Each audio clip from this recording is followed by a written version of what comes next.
Աստծո նամակը քեզ համար այսօր։ Զավակս, հեռով անիր քո սրտից ամեն փառասիրություն, որովհետև ես դատելու եմ այն։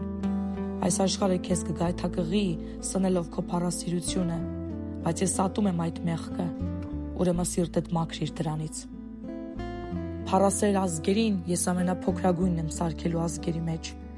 Նույնիսկ եթե ամբարտավանները իրենց տները կառուցեն ժայռերի գլխին եւ հպարտանան, ես նրանց այնտեղից էլ եմ ցածկցելու։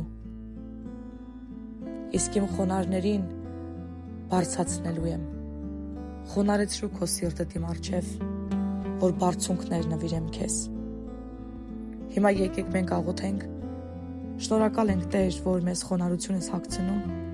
Այո, Տեր, մենք արդարության ճանապարհն ենք ընտրում եւ ճշմարտության ուղիները։ Մենք ընտրում ենք խոնարհությունը, որովհետև խոնարհներն են ժառանգելու երկիրը։ Հիսուսի անունով, ամեն։